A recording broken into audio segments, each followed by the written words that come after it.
Hello, everyone. My name is Shama. I am the program director here at Girls and Geese. I am super honored and privileged today to have on a very special guest for our second edition of our Champions in Life, where we feature individuals that are not only champions on the mats, but also in life. So thank you so much for being here today, Molly Jimenez. I appreciate you being on with us. She's an all around badass. She's a brown belt. She's a mother, a wife, an extreme sports enthusiast, motorcycle enthusiast. And thank you so much for being here today. Thank you so much for having me. I'm really looking forward to this conversation. Absolutely. So tell me a little bit about your backstory. How did you get into jiu-jitsu? What led you down that path? We had my ex-husband had a couple of friends that did it, so I had heard a little bit about it. And my own personal interest was more like the self-defense aspects of it. And so didn't really know much about like the sport part of it. We were invited to watch a kids tournament when I was living out in California, and I saw, I think the first kids match, the one who lost started crying, and the winner was consoling them, and I just thought, oh, this is so cool. It's just not exactly what I pictured like fighting, and of course I'd seen UFC and everything, but I didn't really understand like the essence of jujitsu, and so I tried out. My ex-husband is military and he was out in Monterey, and there was a Brazilian Jiu-Jitsu club that was on post there. And so one of our friends, Tom Hickey, he ran this club and he was a blue belt at the time. And so I just showed up, and there was just like all these like 18-year-old Marine kids trying to kill each other, and I'm his mom, and I walk in there and I just fell in love. I just felt like a puppy, like rolling around and getting out all this aggression. And so I ended up, I was about to take a backpacking trip with my then 3-year-old, and it was just him and I with like a couple backpacks wandering around Europe. And so I really wanted to, have some self-defense background. So, um, that trip ended up being like traveling to places to train jujitsu as like a brand new white belt in different languages with no. I just would show up with my kid and he'd watch a show on the side of the mat, and I would just show up and train, and kind of learned about how welcoming the jujitsu community is, and kind of that like nomadic thing about traveling and training in different places. So that was my introduction. And yeah, I've just been hooked ever since. Shortly after we came back from that trip, I moved back to Utah, and I've been at Unified Brazilian Jiu-Jitsu in Salt Lake City under John Carlquist and James Gardner ever since. Very Very cool. cool. So how did you so you say it was love at first sight. Did you know that you wanted, because I know you've competed. Was that something that you were like, yes? Because I see that you have this fighting spirit. So Yeah, actually, my first tournament was Pans. oh geez.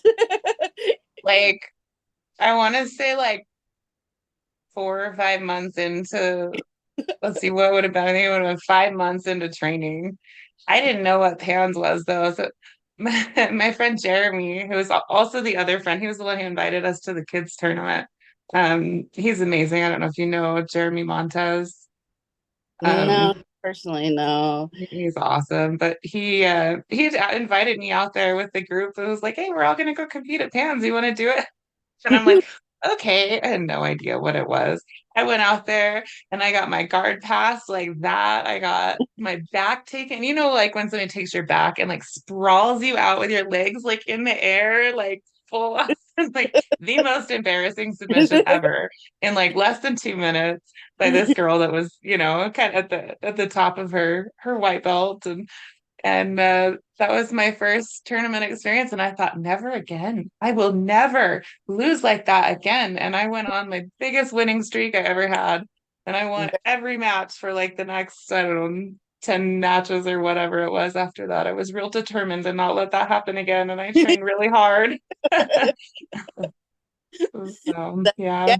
yeah, you jumped straight into the deep end of the pool. I didn't really know, to be fair, what I was doing, but Like, I'm just gonna do a tournament, just the pans for my first yeah, that was pure ignorance, but I'm glad I one. did. Thanks for a good story. No, for sure. Oh, that's awesome. Well, I'm so happy that you found jujitsu. How Yeah, has how has jujitsu? I know for me personally, going through life's challenges, jujitsu has taught me a lot of lessons on the mat that I can transfer to life. What has been one of the biggest lessons that you've learned on the mat that you can apply to your life currently and just in general? absolutely. I think one of the biggest thing that resonates for me now, Um, I'll just share kind of like my story with cancer. I was diagnosed stage 4 de novo breast cancer. De novo means that you're stage 4 right off the bat. So stage 4 is technically incurable. It's technically a terminal diagnosis. There's a little bit of differentiation between terminal, meaning it's not treatable anymore, and you would then like transition to hospice. That's really what terminal means. But a stage 4 diagnosis means that there is currently no cure for it. There are very, very rare cases where people can get to no evidence of disease for a long period of time, but it's really rare. We're hoping it becomes more and more common. Um, and so, right off the bat, like I'm in a losing battle. I'm kind of given this information, and I still the way that like my disease presented in the beginning was we still felt like there was an opportunity to go for what they call curative intent because I had very few sites of disease that had spread. So stage 4 means that the primary tumor has spread beyond like the local lymph nodes and has started to spread into different parts of your body. So it's metastasized. Those tumor cells have gone and they've metastasized to other organs. So, breast cancer, the common sites are lungs, liver, bones, and brain. And so for me, mine is in my liver now and a lot of places in my bones. When I was first diagnosed, I had two spots. I had one little tiny spot in my pelvis and I had one spot in my spine. I have a suspicion that I was stage 4 for a long time. I had a really large tumor in my breast. But there's no way of knowing how long I had it for. I just felt sick for a long time. And so I think it was a long time. Of course, I'm young. That's the problem when you're young. It's like, and you're an athlete and you're used to pushing through, you just don't think like, oh, cancer. Like, I never thought cancer, even Oh, though there's like cancer in my face. Like, you're the same. Like, you're just sort of like, oh, yeah, I'm tired. I'm getting old. I've got yep. too much on my plate. Like, all Oh, the oh, excuses. yep, yep. Yep. And then Did all of a sudden you're the like, needle. oh, you're I like, did. I'm really yeah. So yeah, so I was kind of we still went after it with curative intent, which there has been some evidence that if it's only metastasized to a couple small spots, you can buy a longer amount of time if you do a really aggressive treatment. So I went through the same types of treatments that a stage 3 patient would go through, which is I had chemotherapy, like the real hardcore heavy duty chemo. I had a mastectomy and I did radiation. And unfortunately, in my case, it did not buy me more time. Immediately, it started to spread. And so, the way that like something that really resonates with me is I always think about it because I won a lot. When I was competing, I won a lot at blue belt. I not saying this with like to be to come across as cocky or presumptive or anything, but I do believe that I had a good chance at like really doing something with a jujitsu career at one point. I feel really confident in my personal capabilities and also just in like the strength of the instruction and the training partners at my gym that I just I think there could have been like a really cool opportunity there for me, had I not gotten sick. But I can say that it doesn't take a lot of courage to step onto the mats when you're winning everything. It just doesn't. You go out there, in your head you're going to win. And Hmm. there's no courage involved in it. You win everything, you win everything. Like when you go out there and you are just know you're gonna lose. Like you've lost everything. The evidence shows like you're gonna lose. And you have a history of this losing streak. And you step out there, that takes infinitely more courage and strength of character to do that than somebody who's constantly a champion. And then like my story is I'm not like I've instead of this like, oh, the cancer, beat cancer, like win champion, everybody loves to cheer for a champion. Like that's not my story. It's like I statistically very, very most likely I will die of like almost 100% I will die of breast cancer.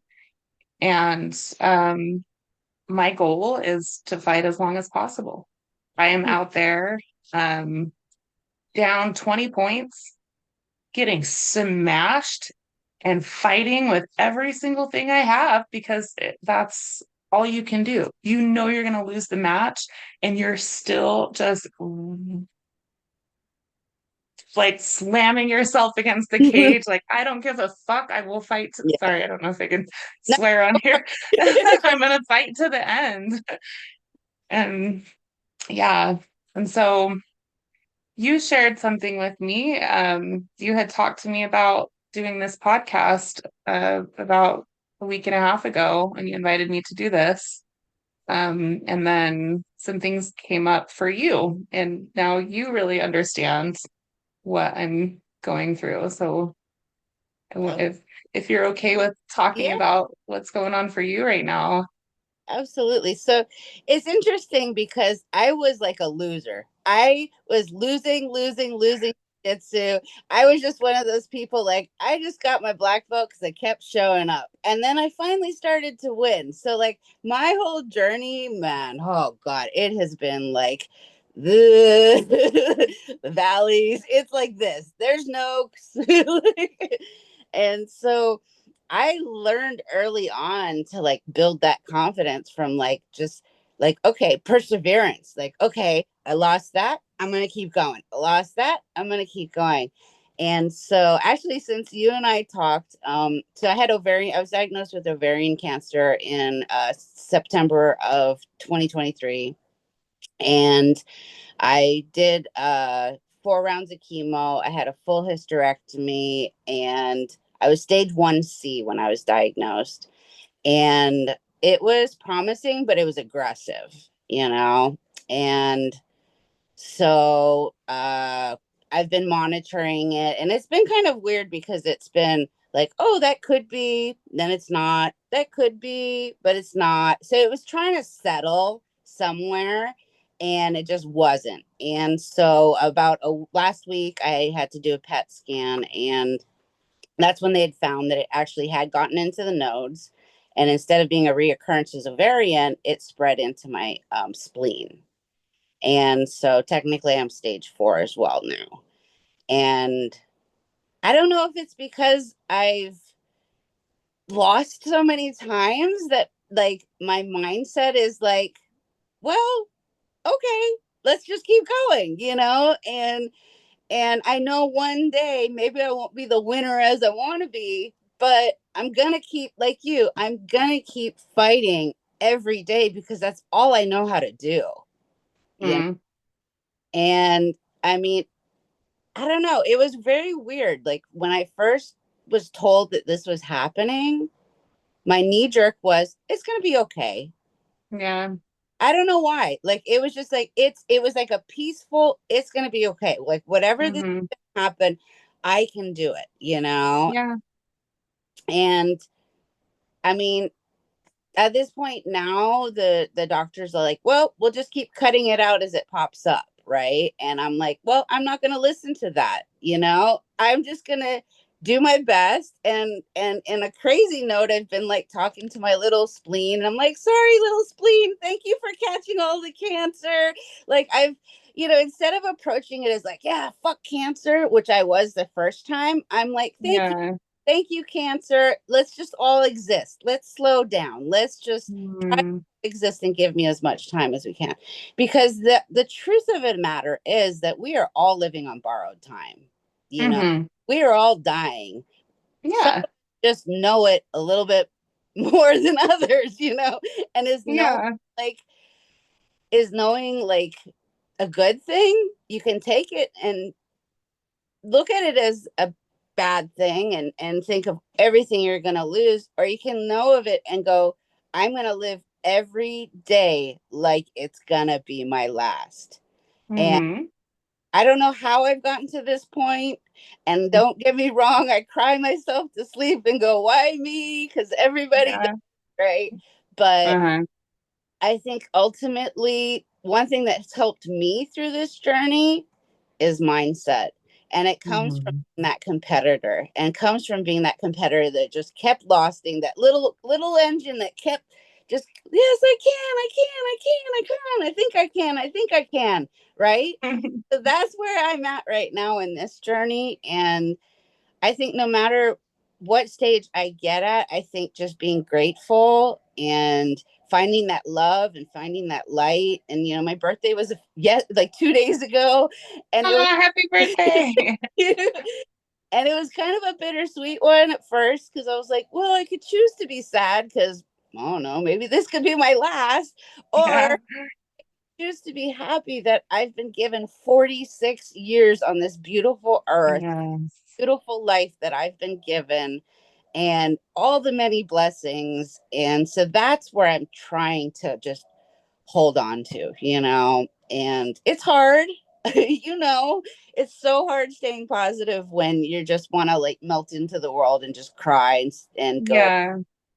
And we don't have to, it's like there's also those moments of like because everybody wants a hero, everybody wants the underdog, everybody wants to watch the winner, the positive cancer patient, and like just praise you for, oh, you're so positive, and you're like, I'm also not okay, like Yeah. it's like both. It's such a like holding both parts of it. Like I just got back from the most incredible vacation I have ever had in my life, thanks to the generosity of some really, really amazing people in my life. Like all of these little pieces, this whole trip was little, not little, they're not little gifts, like big gifts from people, from my friend who paid our mortgage payment for January, which then allowed us to buy the tickets, to my friend's brother who did all of these things for us. He got us a not motorcycle, private helicopter tour around Kauai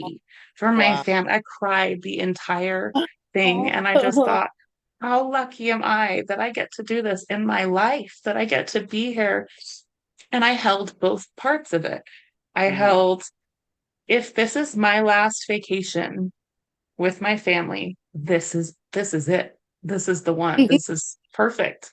And if, oh my gosh, I want to do more of this, right? Like Yep. and it's like the peace of knowing like this could be it, Mhm. and the motivation to just like eat up more life. You can hold both things, and that's a beautiful thing. And also you can scream and rage and hurt, and there's a lot of like little things of like mm, falling and needing to pick yourself back up and hoping that someone will come along and be a hero for you and rescue you from this, and knowing, realizing like, no, it's me. I got to pick myself back up, and I got to stand myself back up and keep going. And Yep. it's it's Well, it's powerful, but absolutely. And it's the same thing in jujitsu, right? It's a team effort, but it's an individual sport, right? So it's Mhm. all dependent. Mhm. Nobody's gonna help you win that gold medal.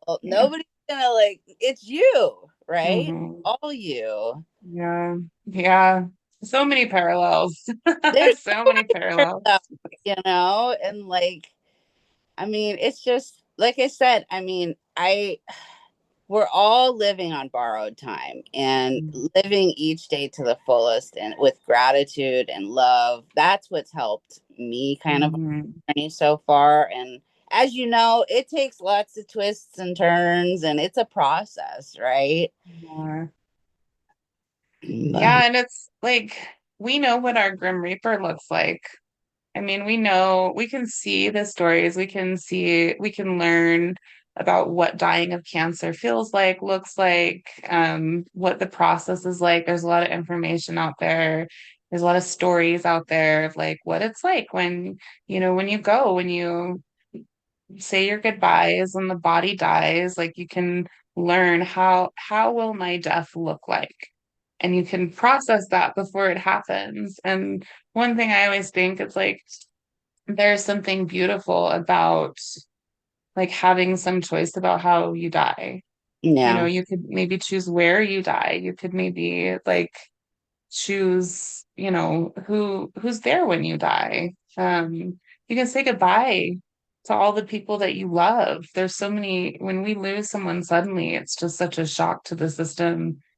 And it's so painful because there's so many, people don't have the opportunity to say the things that they wanted to say to you in life. And when you die of cancer, you have more time to, I don't know. So there's blessings in that too. absolutely. No, for sure. I mean, yeah, because like you get hit and you get killed instantly. You don't get that kind of closure, Mhm. right? It's I think for I find too that like it was harder for me to tell my family than it was for me to accept it myself. Yeah. You know, Just that moment of like, can I save them from this pain for it's, 5 more minutes? yes, and I find myself consoling that it's gonna be okay. Don't worry, it's gonna be Yeah. okay. And I'm like, wait, I'm the one with Yeah. cancer. 100%. you know, Yep, exactly. Yeah. I made this decision with because specifically for the way that metastatic breast cancer is treated, especially the subtype that I have. So I'm on palliative chemotherapy. I'm on a antibody drug conjugate. It's kind of part of this new wave of treatments that are around now. It's pretty promising. This is the second type that I'm on my third line of treatment now.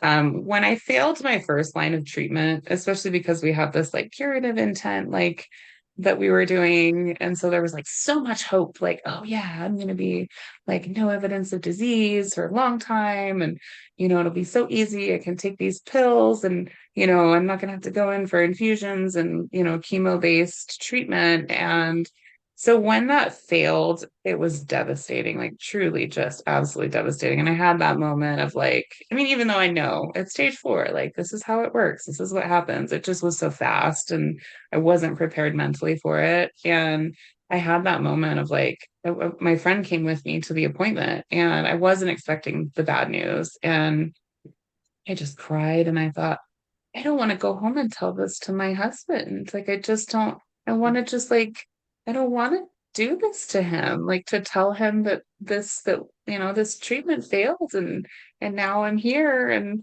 that was so painful to think like, oh my God, I have to go tell him this. And it was a hard, there was a lot of grief there. But when I failed my second line of treatment, I prepared myself and I thought, I have done all of these crazy adventures in my life. I have set out on a motorcycle, I don't know how many times, with what I have packed in my bags. I've gone on like a river trip with my friends, with like, no, I've never been anywhere that we're going on this trip before. And we just have our, you know, strength and what we've packed in our bags and a map and a tentative plan of like where we're going, and that's it. And I love that. And I've done that in so many different scenarios, traveling around Europe with a 3-year-old, doing like, I love putting myself in those situations. And life is just one big adventure. And I thought, regardless of what happens, I have me and I have my inner strength and I have my bags packed and we're going to face it because we don't know what's coming. And when I got that news that that treatment wasn't working, got to move on to the next and lose all my hair again, which, Oh. it sucks losing your hair. I don't care how, like, whatever, like, whatever relationship you have with like your, vanity or whatever, like as much as you want to be like, it's just hair, it sucks losing your hair. And yeah, to like go through that again. But I was like, I just wasn't devastated by it. I refuse to be devastated by it ever again. It is what it is. No. And I think that that's probably what you came across with your news, right? Like a lot of people are devastated when they get diagnosed stage 4 after fighting so hard. Most people, I think, are devastated by a stage 4 diagnosis because it's everybody's worst case scenario. And so I Absolutely. think that says a lot about your fighting spirit and what jujitsu has given you as a competitor that you were like, okay, it's going to be okay. Like I said, I think it's because I lost so many times. And then when I finally won, it was like I did it. Yeah.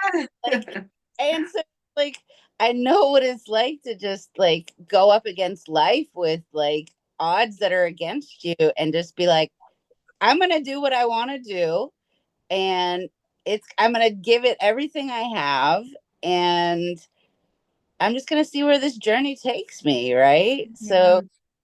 and one thing that I told myself when I first got diagnosed was I'm not gonna let cancer define who I am as a person. Hmm.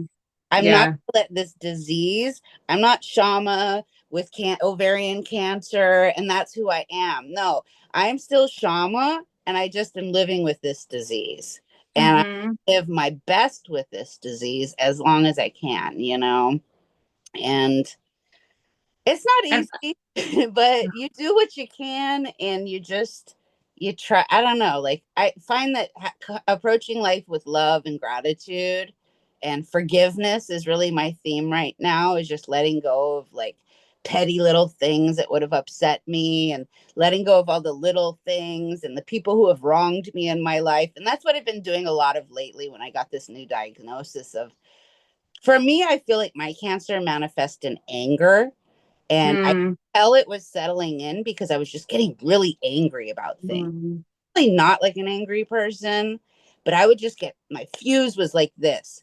And so I was like, that anger is the cancer. And yeah. how do you don't like the opposite of hate, or the opposite of love is not hate. It's in, Hmm. you know, and so if I can approach it, It's what you said? indifference, Indifference. Oh, uh-huh. Yeah. And so if I can approach this as like, this is just a part of me, I'm just going to love it. And Mm, I'm not going to hate cancer. I'm just going to forgive everything in my life and just let it go, because it doesn't matter anymore. It doesn't matter. yeah. Even if, I think when you Um, with something like this, it just makes you kind of look at life completely, look at how you live completely different. Like all that resentment, like, oh, that, all the trauma, the childhood trauma, everything, you just kind of go, I forgive you, because you were broken too, and you hurt me because you were hurt, and mhm. so I got to forgive you for that. And so I think that's part of my healing process, is really letting go of that anger, because like that's what's gonna like help me on this journey. And ultimately, Yeah. it's our journey. I mean, we have all these loved ones that come with us, but it's our journey, and Yeah. who knows why we got put here this time, or put here for this reason, or living this life the way we are. But I think I don't know, I do believe in reincarnation, and I just feel like you level up every time, and maybe this is just the Mhm. journey that I got to go through to level up next time, So, Yeah. Yeah, I could see that for sure.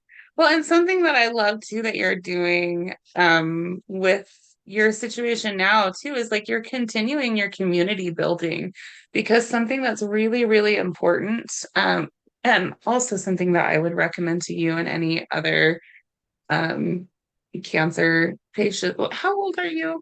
46. 46. Okay. I think it's under 40, but if anyone who's listening who is diagnosed between the ages of 18 to 40, it's actually a pretty underserved. I mean, really it should be to 50, in my mind, just because like we're still young for a lot longer than I feel like we like Yeah. give ourselves credit for.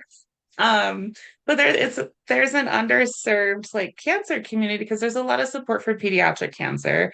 And then statistically, most people get cancer when they're older. So when we're young, we're really kind of this anomaly. And there's not a lot of our peers are going through this stuff. And so there's like a lot of aloneness and there's a lot of like isolation and just like feeling, just I don't know, like people are not really going to understand what you're going through unless they've gone through it. And, in so many situations, like in any of the really hard things in life, the people that you're going to connect with are people who understand.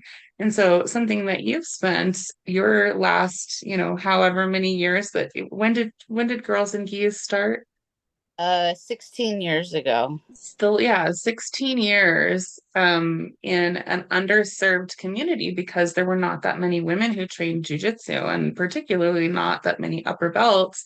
And so the opportunities for even like having training partners back then were a lot smaller than they are now. And so you've spent all of this time building a community for women who need to train with other women and be around other women and like have that support. And so I also see you doing that too with, cancer survivors in jujitsu because we have like even more in common. But there's a group of, I was kind of circled around here. But there's a group called First Descents that has these programs for 18 to 40 cancer patients. And I did one of their programs last year. They also have programs for caregivers and for healthcare workers. But the reason they do that is because we need community. We need to be able to have these conversations and relate to each other and just be able to look at each other and say, yeah, I know. Like Yeah. I know this all this stuff that we're going through, like so relatable. And I love that there's, this is really funny. So like the coincidence of all of this is so bizarre to me. But just a couple weeks ago, a show came out on Hulu that, do you know who Rob Delaney is? Hmm. He is incredible. He wrote this book. He lost his son to cancer, and he shared all of it. Like the absurdity, the humor, the horror, like everything he went through. He's like, I want you guys to know what I went through. I'm going to share everything with you. And when I actually listened to the audiobook because he narrated it, I was sobbing and laughing at the same time because like that's life. It's horrible and funny and absurd and like and like the really raw, horrible shit that like we go through, you have to laugh about it too. And he's so great at that. Well, he's also in this show. It's Michelle Williams, is that her name? The actress? I'm so bad with names sometimes. It's her name's Molly, and she's diagnosed with stage 4 breast cancer. It's called Dying for Sex, and it's so funny. And she's like never had an orgasm in her life, and she like leaves her husband and goes on this quest to like explore her sexuality as she's dying of cancer. And Rob Delaney is like her neighbor that she's like has this like bizarre sexual relationship with. It's like super, super funny. And it's anyway, I binge watched it the other night because I was like up in pain all night and it's like, Aw. what is this? Like this is so relatable. So you'll have to watch it and Yes, because I'm putting my on my list. it's amazing. And it's like sad, it's just like her whole story. And it's actually based on a podcast and like a true story too, which is Oh, amazing. yeah. Yeah. Yeah. No, So that's, anything that anytime I've gone through a hard time, like laughter has been my key. Like we were in the hospital, right? And so after I had my full on hysterectomy, I got cut from belly button down, everything taken out. And so my digestive system was like, what did you do? And it shut down for like a week. And like I was just throwing everything up. It was like it was horrible. So I had to stay way longer than I did. But So every time the nurses would come in, they'd be like, did you pass any gas? And so we started doing Ah, a fart chart. So you know how they have those little dry erase? So we're like, all right, it's a fart chart. So every time I farted, I'll be like, yeah, put one on the oh chart. my. Oh, people don't understand. I just learned how bad that is. Medical constipation is the worst Oh, it's thing that horrible. you could ever go through. Like, it Oh, is horrific. I had it's no idea.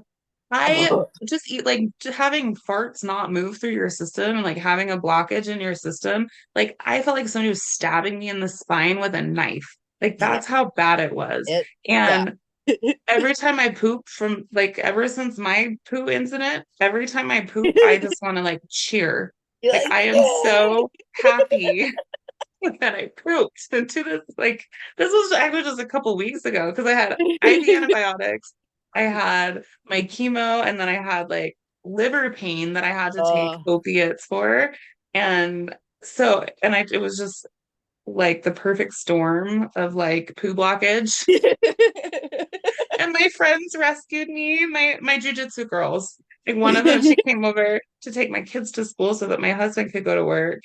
And she saw how bad shape I was in. She called up our other friends. Like this is like my crew of like jiu-jitsu girls, like my like family who have like been there for us over and over and over again throughout this whole thing. They're like, Colony, she's like dropping my kids off at school. Marcy, you need to get over there right now and go get an enema for Molly. She's in bad shape.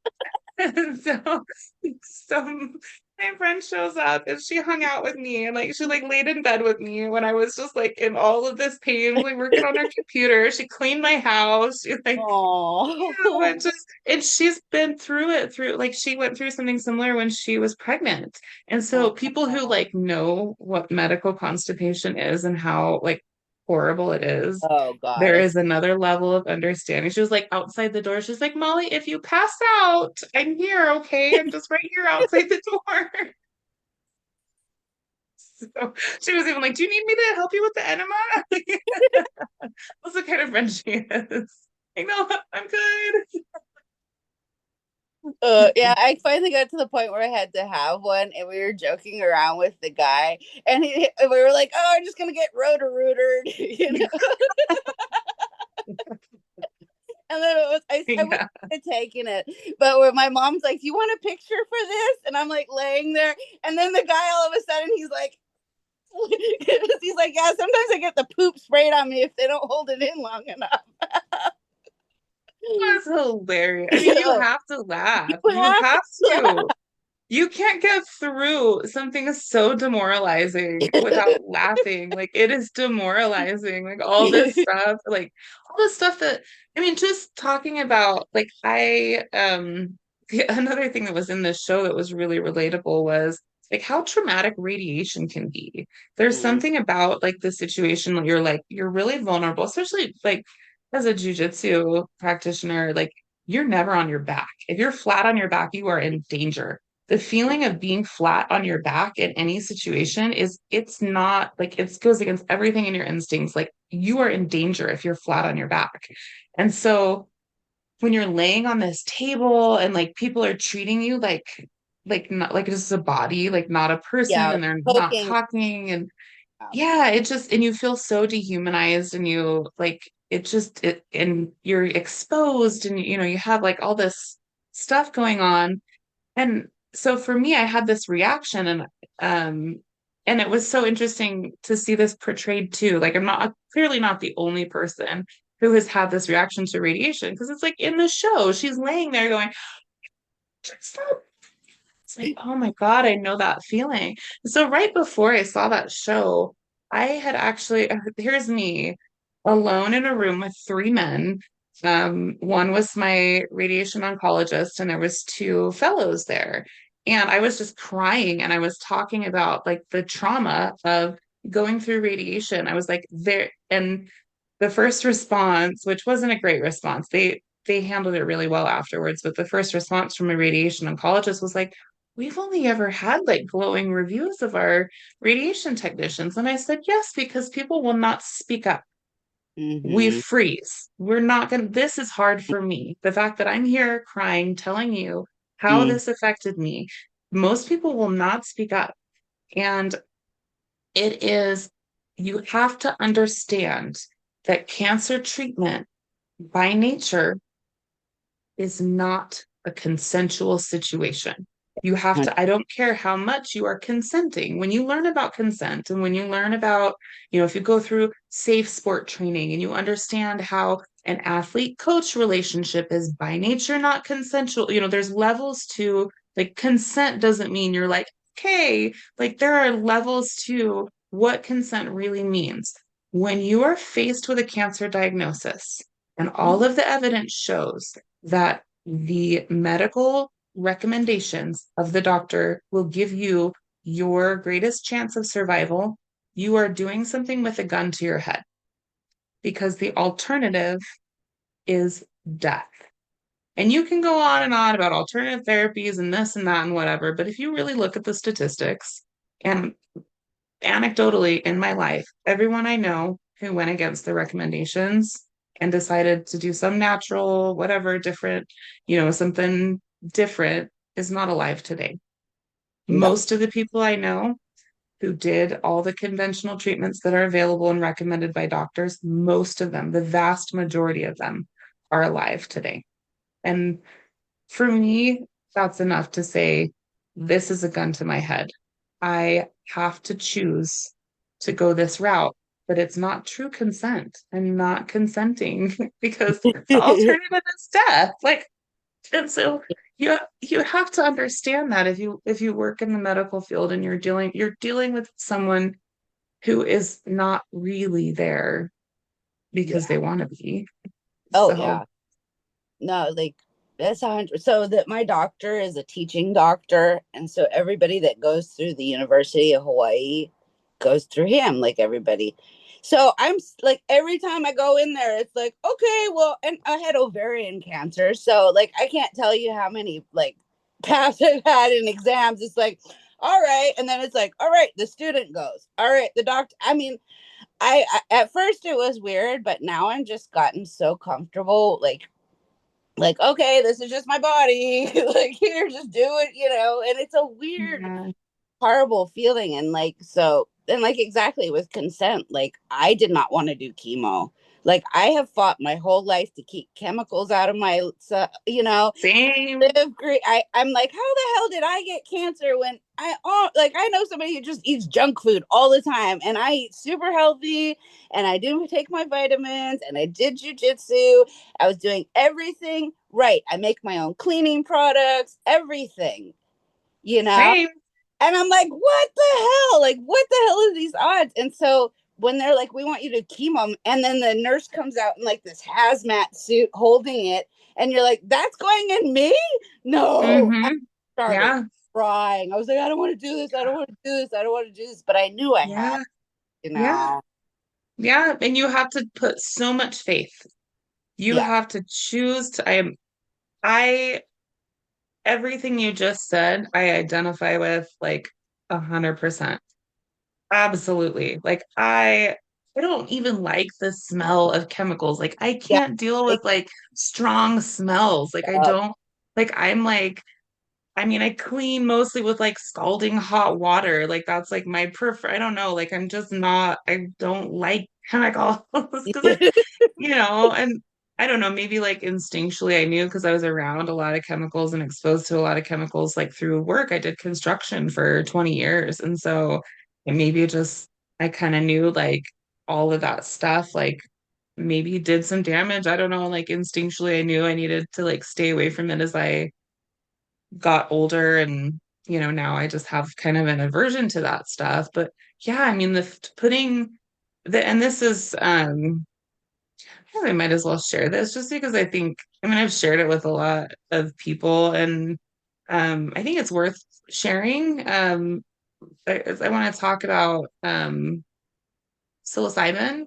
Is that mhm. Go for something? Yeah. it. So I did a mushroom journey with a friend of mine who was going through a lot of hard things in her life and her relationships. And one thing with mushrooms is like for me, I always think of it as like this flashlight. Like we go through all these experiences in our lives, and the way that we process stuff is we stick it in a box and like put it up on a shelf sometimes. Like that's just how we handle it. Like we're not, maybe our brain hasn't developed enough, maybe we haven't lived enough life experiences to be able to like unpack to use the like the pop psychology terms. Not ready to unpack our boxes. Uh, and so one thing that I've noticed for me that the mushrooms do is they kind of like go up in your attic with a flashlight and they're like, "Hey, what about that box over there?" And you're like, Long time since "Oh, that one. you don't want to." No. And so like for some, when people talk about like a bad trip, like it's because you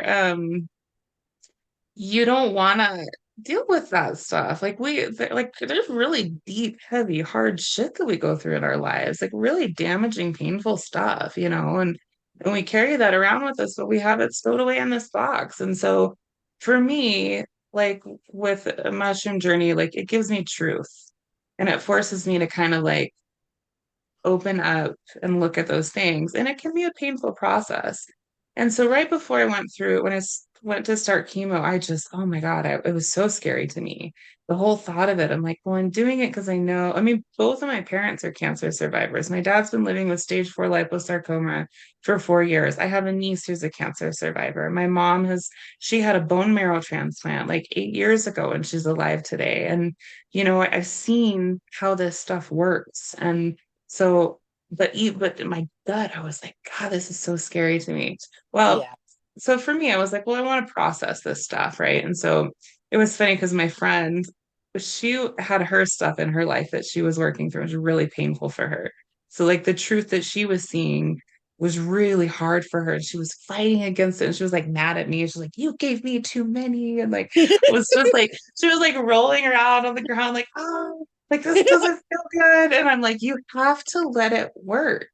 Like Yeah. this is powerful medicine and it can be painful and it can be hard, but you have to let the medicine work in your body. You have to accept that this is powerful medicine that you are taking and it's going to give you the results that you want, but you have to accept it. You can't fight against it.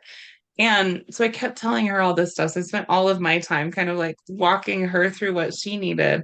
But the funny thing was, in the end, every word that came out of my mouth was to her was what I needed to hear myself.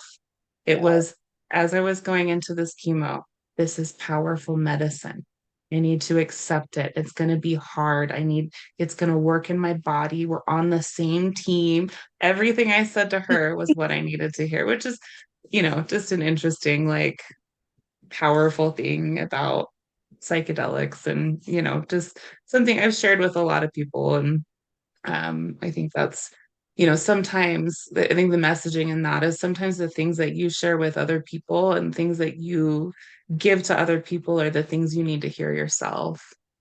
100%. 100%. No, I couldn't agree with that more.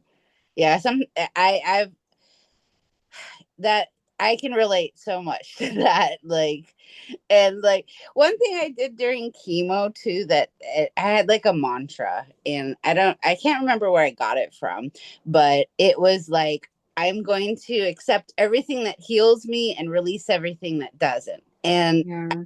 like as it was going through, like it's going to heal me, and then all the side effects, I'm just gonna like that's gonna just be released. And Hmm.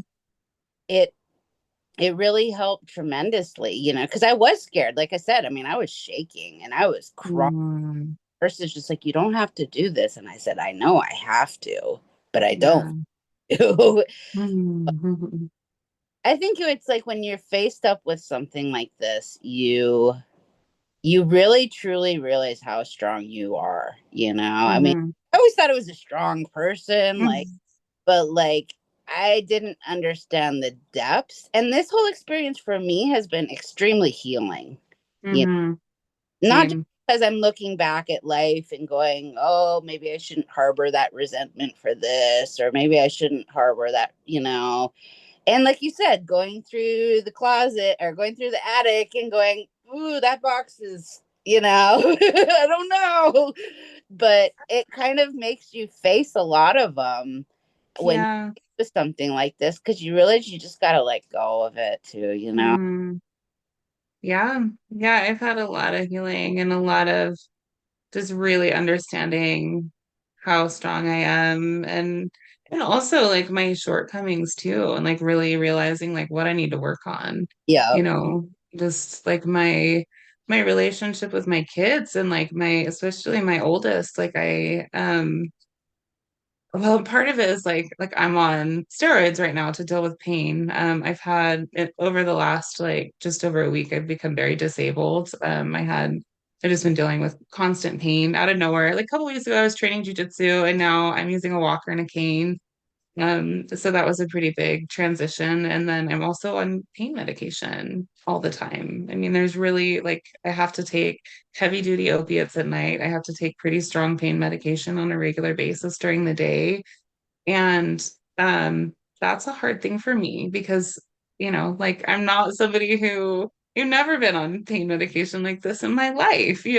So like it's been a big transition. I've never been disabled like this in my life. And so with like being on steroids all the time, like there's one of the side effects is like rage. Mhm.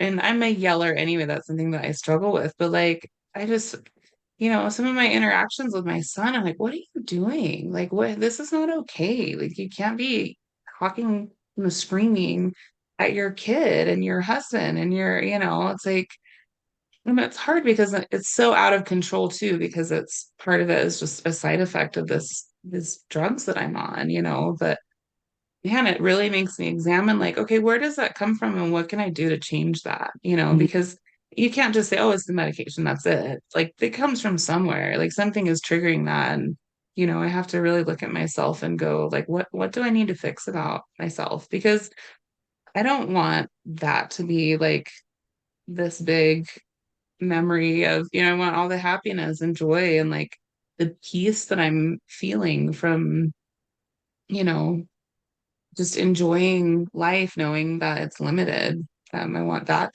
to be what my kids remember. And like people just put you in the grave right away. Like I'm sure like the more that you share that your new diagnosis here, like people will just put you in the grave. Will be like, oh yeah, you're, already like just like, oh yeah, you're dead already. Like no, like I'm still living and I'm gonna live as long as I can, whatever that is. And there's cases out there for sure of like women who have lived with my disease, and I'm sure with yours too, for a very short period of time. And there's women that have lived for a long time, like 20 years. I mean, that's not unheard of. It happens, and who's to say that we can't be those people? Yeah. So it is what it is, right? Like I just lost a friend that I had made in this community online that was going through the same treatments that I had. She has a 3.5-year-old son. She was diagnosed when she was pregnant, and her and I connected online, and we talked a lot about the things we were going through, the treatments that we were going through. We have so many parallels in our stories, and she just died about 3 days ago. Went into hospital. I mean, like in a very short period of time. And that could be me. Like this could be my last week of life. Like, just we don't know, we don't know how quickly it can happen. Or maybe I get to see my grandkids. Aw. Maybe we live long enough, we get to see a cure. Yep. Yep.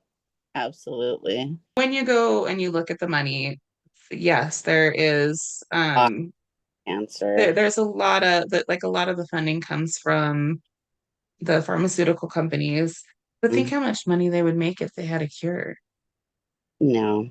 I mean, That's, if so whoever comes up with the cure, think about oh how yeah. much money they would make. So, and That's also like I've met some of the people who work like in the field and the scientists who are doing the research, and like they're good people. And so I mhm. can understand like when you kind of start to go off into the like conspiracy theory type stuff, like I get it, but I also I don't believe it. I really don't. I don't believe it. Because I've seen so many people who work in the medical industry who are such good people and they watch their patients die. Oh, They watch 100%. their people leave their families behind, and it's painful and it's hard, and they're really, really motivated. And a lot of them get into it because they've lost family members to cancer, and that's all they want is a cure. And so there may be some of that to some extent. I'm not discounting that idea, but at its core, I believe that everybody that's involved in this 100%. finding a cure for cancer wants to see a cure for cancer. 100%. Now I Mhm. do. So when I went to do my PET scan, they told me if I missed my appointment, I would have an $800 cancellation fee, which What? exactly. So Oh, you want to talk about corruption? Then yeah, there's a lot of that's what nonsense out I'm saying. there with the there insurance. there are, as much as I agree with you that there are good people in this, and I think any nurse or doctor who's working with patients, they are Mhm. the right reason. But if a company is going to charge you $800 to get a PET scan, and we all know what PET scans are looking for, that's Mhm. that's like Oh, ridiculous. the mass corruption in the medical industry is absolutely absurd and insane. The amount that they charge. And the crazy thing is like these hospitals have gotten hundreds of thousands of dollars from my insurance company, yet they're going to send my 500 to collections. Yeah. I told that one of the bill I sent in an application for a one of the bills that I had for because and they don't talk about this, which anybody who's dealing with stuff like this needs to know that you could always apply any of your bills. You apply for financial assistance through that hospital, and they will give you a bill reduction. If Hmm. your income is below a certain point, you're automatically entitled to a bill reduction in most cases. And so, whatever your final bill is, you go and find their financial assistance application and you apply for it. Well, I applied for it. They gave me the runaround. I finally sent them a message and I was like, you can go after my estate when I die if you're not going to accept this. Like, I already gave you all the information that you need. I'm not going to go back. I don't have the energy to go back and find this other documentation you're looking for. No, I gave everything that you said that you required on there, and I submitted it 3 months ago. And if you want anything else, you're going to have to go after my estate when I die, which is going to be non existent because everything goes to my husband automatically because it's all in both of our names. So you can just. And they accepted the application and everything was fine. But like, it's ridiculous. Like, you're going to send my whatever $800 to collections when you've already been paid hundreds of thousands of dollars by my insurance company. Yeah. It's absurd, absolutely absurd. And you That's just so much money in cancer. Like they're just making boom, boom, boom, boom. I mean, every time like my dad would go into radiation, I think it was astronomical. And then we'd sit in the waiting room and we'd be like, boom, boom, boom. Like it was full, you know? So yeah, it's uh, insane. it, Mass corruption. yeah. And it's not the doctors and it's not the nurse that No, paid it, you know, no. it's further up. So Yeah, and it's not the scientists. It's not the yeah, it's these huge corporations and yeah, and you talk to anybody who sees how that stuff works and it's like there's been a couple of times I've asked people that are involved in like bill collections and like, are you okay with this? Like, how do you feel about like being involved in this? Is this like, how do you feel about like doing this for work? yeah. And it's insane. The things that people go through for like I've been really fortunate because the cancer hospital that I'm at, they go above and beyond to they understand like there's an association with mortality rates and financial stress when it comes to cancer treatments.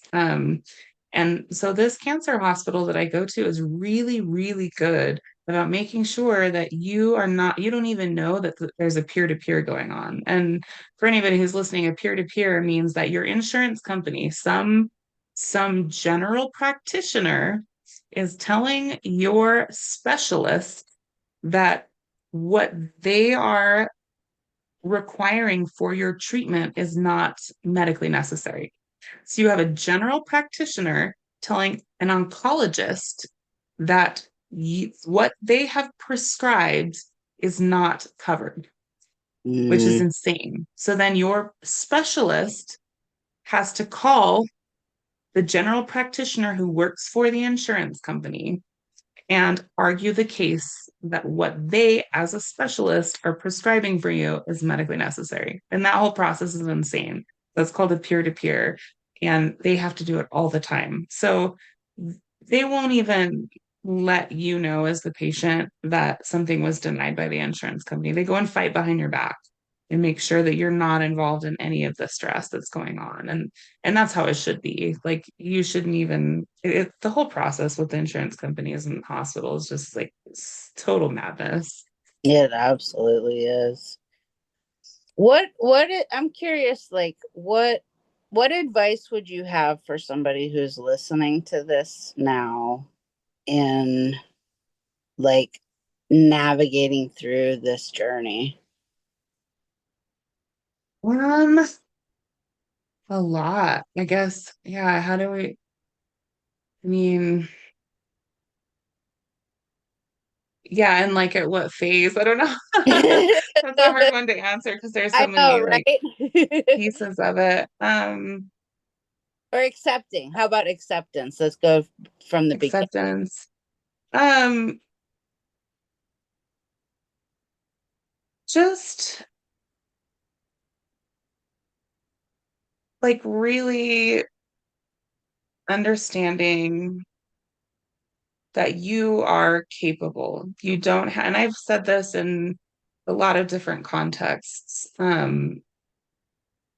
With so like just in general, I'm somebody who's done things that aren't like typical for women. Like I've been in construction my whole life. I rode motorcycles. I did, it's kind of like always the minority. And at first it was a very like pick me thing for sure. Like when I was a teenager, I had to be different. And, like that's what made me cool is if I was like the cool girl doing like cool girl stuff. And, it just, I don't know, like there was definitely like an immature motivation for getting involved in some of the things that I did. And then it just became like stuff I truly enjoy and like I really enjoy like the things that I do. Um, and they're kind of like off limits for women when you don't have like groups of friends who do that, or you don't have someone, it's like the boy stuff, and like, why do the boys get to do all the cool stuff? And so I always had people that are like, oh, you're so cool. You do, all these like things that not a lot of women do. And I always just said, like, I'm not special. There's not something about me that's any different from any one of you, from any woman out there. Like, every single one of you are just as capable as I am at doing any of these things. It's just, you just need to see that, like, you're the same as me. And so, like, with this, just know that you are capable of handling this. You are capable of finding the inner strength, and it's okay to have your meltdowns. It's okay to have that. None of those things means that you're not handling this well. You take as much time as you need to process it in whatever way that you need to, but know that you will get through it. It's a roller coaster. It's like there will be light at the end of the tunnel and you will find it. And there's nothing about me that's any stronger or more resilient or anything than anybody else out there. I think that's the biggest message about like resiliency that I would share. Absolutely. No. You are so amazing. So And are you. I love this. Like I'm so happy we got to talk about this. I love this. It's like, wait, people are listening? No. Yeah, this is amazing. I'm so grateful to like be able to, especially to be able to touch base with you after this news that you just had and like this new phase that you're now facing and I'm, Yeah. I'm always here for you in any way. No, you are that's really why I really wanted to have you on, is like you really are an inspiration to me, you know. It's just like I love seeing you just living your best life. Like, cancer, I'm just gonna live, you know. Yeah, same, same. I feel the same about you. That's No, great. no, It's so good to see. you too. It's just like it's just so like I don't know. I remember Heather actually was like, "Oh yeah, I'm Ollie," and I was like, "Oh no, I didn't know it was," you know. And then we connected, and I was just like, I'm so grateful that we were able to. Uh, uh, Yeah. Actually, my doctor's calling in of all the timing. Yeah. Well, thank you so much for having me. It's been awesome.